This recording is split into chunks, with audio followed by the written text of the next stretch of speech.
Wembley, 1966. Extra time in the FIFA World Cup final between England and West Germany.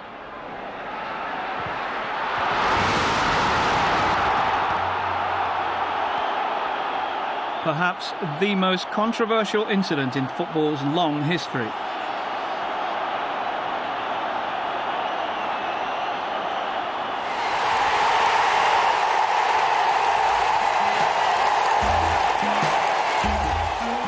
Geoff Hurst's goal for England has been one of the most debated of all time, and one question remains to this day: did the ball cross the line?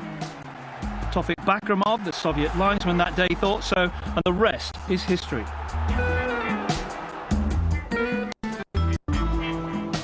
"20 years later, and another goal line decision at the FIFA World Cup. In their opening match against tournament favourites Brazil, Spain were convinced they'd taken the lead early in the second half. TV replays would suggest they'd done just that. But despite Spanish protestations, the officials didn't award the goal. Brazil would go on to win the match 1-0.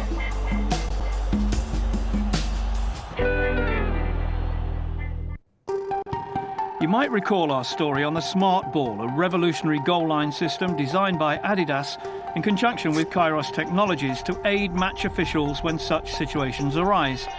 FIFA started testing the system back in 2005 at the Under-17 World Cup in Peru. The plan, if successful, was to implement the system in all FIFA tournaments, but technical difficulties meant that couldn't happen. As Günter Fau of Adidas explains.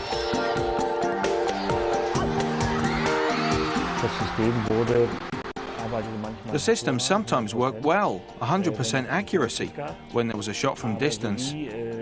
But when things happened in the penalty area, and this is what it was designed for, it was unreliable.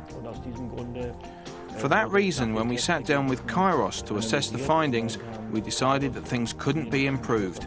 It was a problem with the system itself. Kairos has since developed a new system with magnetic fields.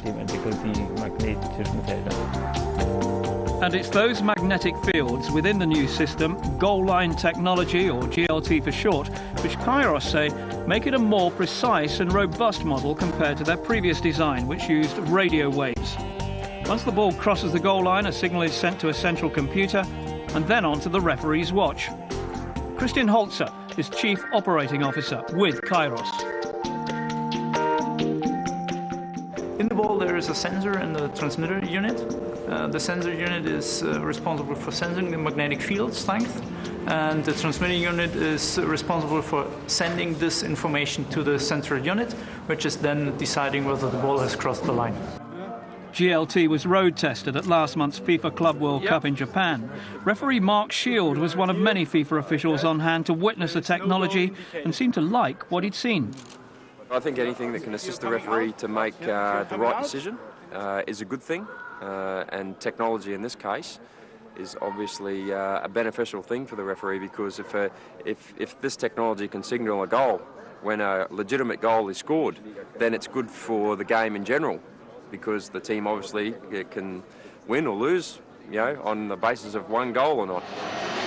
AC Milan's Kaká, who'd be voted FIFA's World Player of the Year shortly after helping his side win the Club World Cup, showed his support for GLT and the officials using it. Of course, if a referee makes an incorrect decision, it can change the outcome of the match. It's very difficult to judge a referee because he has to make split-second decisions that can influence the result of a game. The FIFA Club World Cup third-fourth playoff match between Étoile du Sahel and Uruwa Reds would see GLT called into action. Étoile's Sabo Frey was convinced his header had been carried over the goal line by Uruwa goalkeeper Ryota Suzuki. But according to GLT, it hadn't, and a goal wasn't awarded. The International Football Association board is due to discuss the system at their next meeting in March. Well, we can't give you any specific details because the International Board have sworn us to secrecy. But I can say that we are very pleased with the way things have gone so far.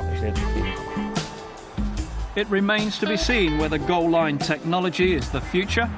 But if it is, then the job of the man in the middle and his assistants will become a whole lot easier.